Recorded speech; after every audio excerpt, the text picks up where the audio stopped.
mirror those of the Hebrews. Chukwu Abiyama, the God of the forefathers, resonates with Yahweh Elohim, Abraham, the God of Abraham. The linguistic rhythm is familiar.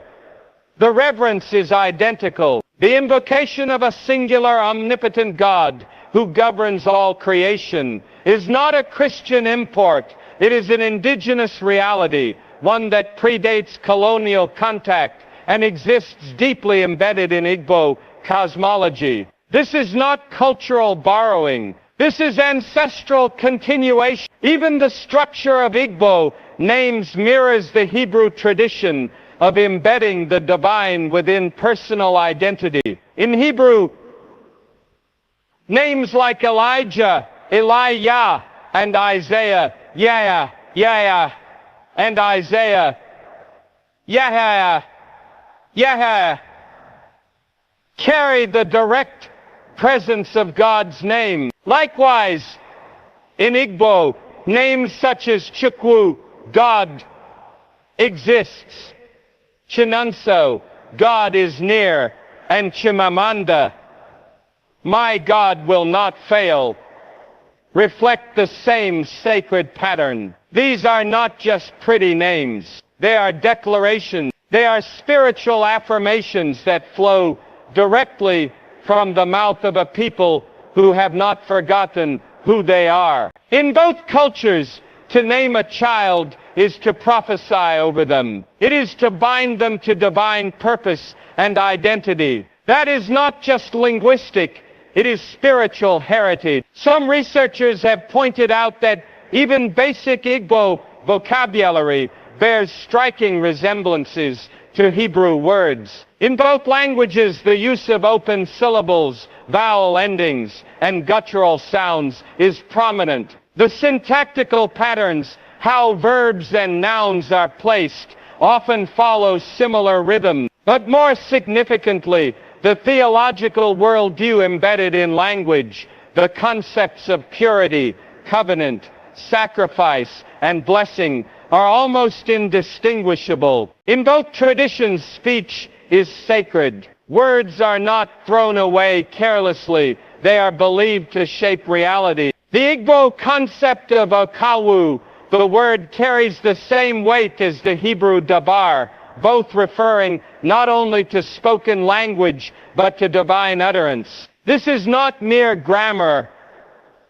It is a shared soul. If language is the software of culture, then the similarities between Hebrew and Igbo reveal a shared spiritual operating system, a design encoded by the same source. And this leads us to an unavoidable truth. Bloodline speaks louder than border. When people are scattered, enslaved, or colonized, borders are redrawn, names are changed, and identities are rewritten. But blood remembers, spirit remembers. Language, no matter how distorted by time, remembers. And in the case of the Igbo, their language testifies. It testifies that they did not simply emerge in isolation. They came from a deeper place, from an ancient covenant. During the transatlantic slave trade, the Igbo were one of the most targeted groups, precisely because of their spiritual strength and refusal to be broken. Many of these enslaved souls carried fragments of their language and culture with them across oceans. In the Americas, echoes of Igbo expressions blended with Hebrew customs brought by other exiled Jews, resulting in a shared spiritual consciousness in black communities that prayed like Israelites, sang like prophets, and named their children with the fire of divine remembrance. This is not a fabricated narrative, it is a historical fingerprint. The Igbo carried something ancient, and that ancient something did not die in chains. It endured. Colonial powers feared what they couldn't understand, and so they labeled the Igbo language as inferior and suppressed its sacred depth.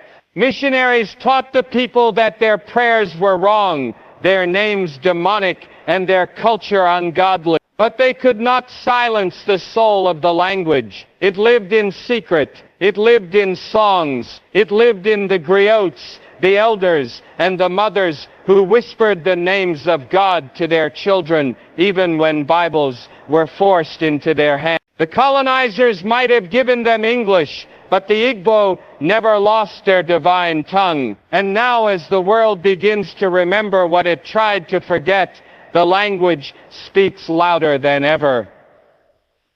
In our time, scholars across the world are beginning to revisit these connections. Historians, linguists, anthropologists, and spiritual seekers are waking up to what the ancestors already knew, that the Igbo people are more than an ethnic group.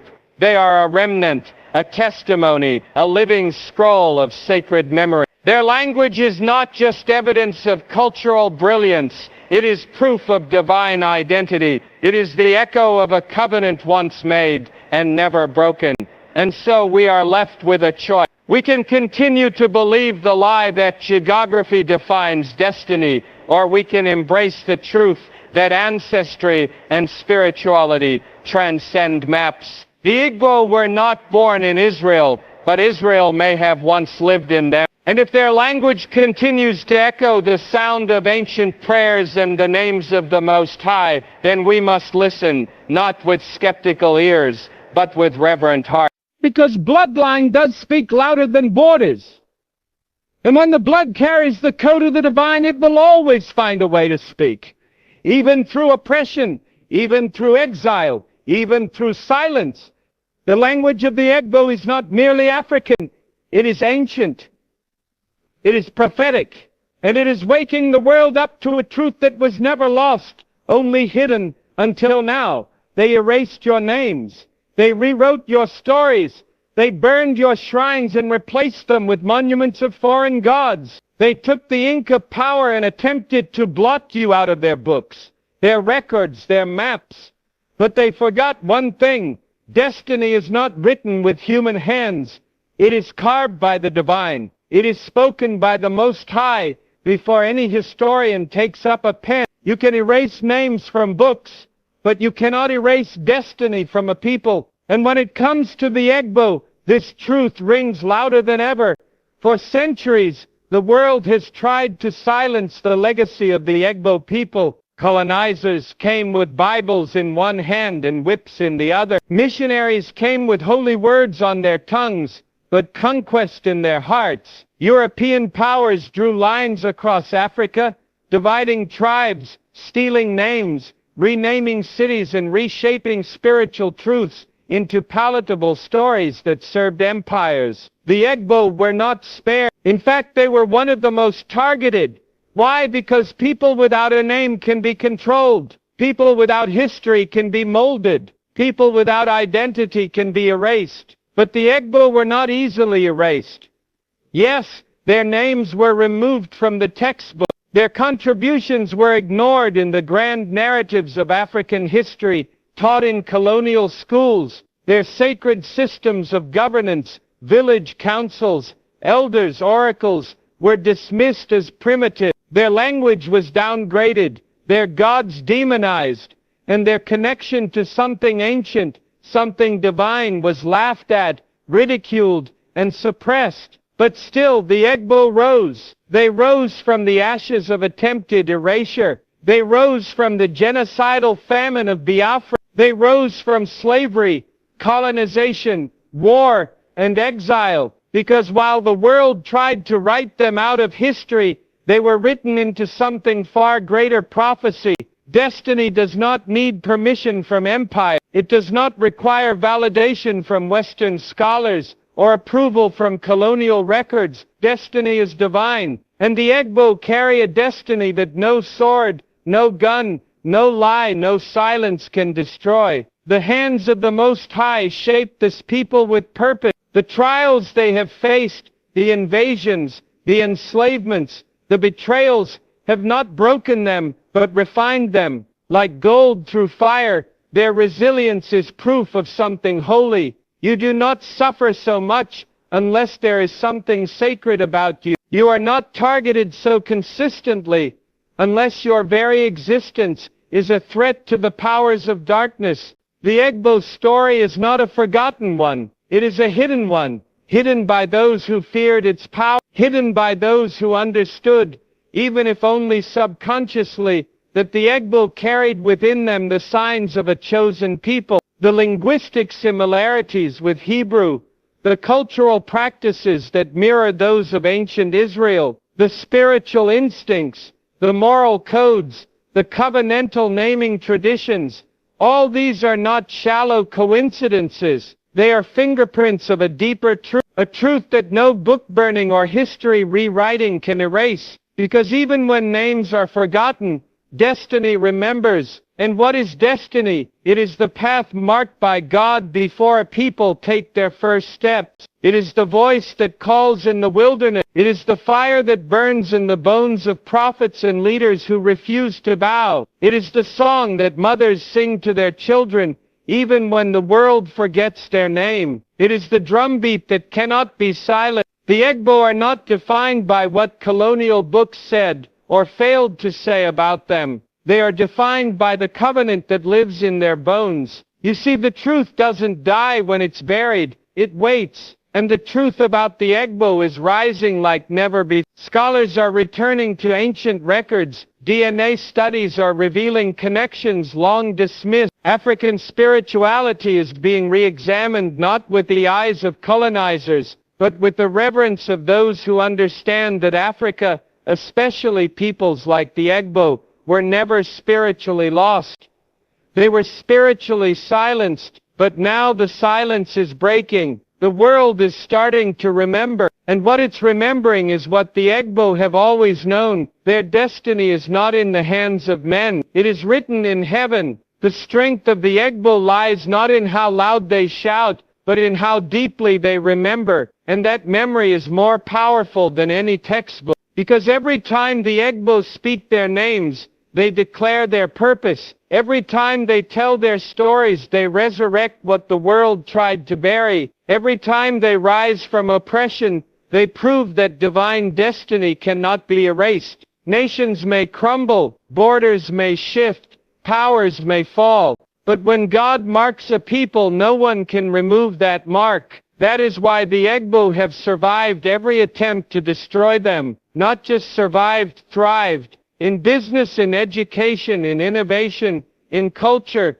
the Igbo continue to rise. And this is not just resilience, it is prophecy fulfilled. This is not just grit, it is grace. It is a manifestation of what happens when a people are chosen, not because they are perfect, but because they are purposed. So let the world try to erase names. Let them continue to write textbooks that exclude the truth. Let them redraw maps, rename towns, and erase the gods of the ancestors. Let them pretend the Igbo were just another African tribe among many. But deep down, even they know you can erase a name from a book, but you cannot erase the fire from a soul. You cannot delete a calling that was sealed by the Creator Himself.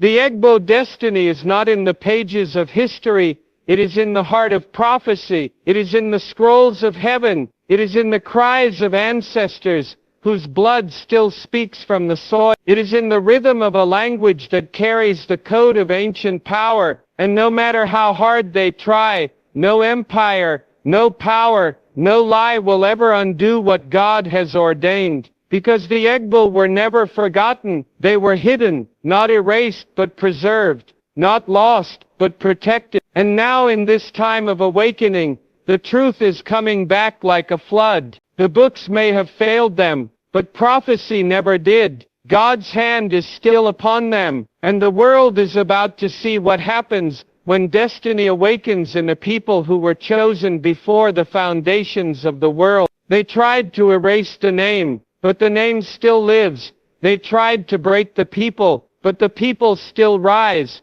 They tried to bury the truth, but the truth still speaks. Because destiny doesn't die, and the Igbo destiny is eternal.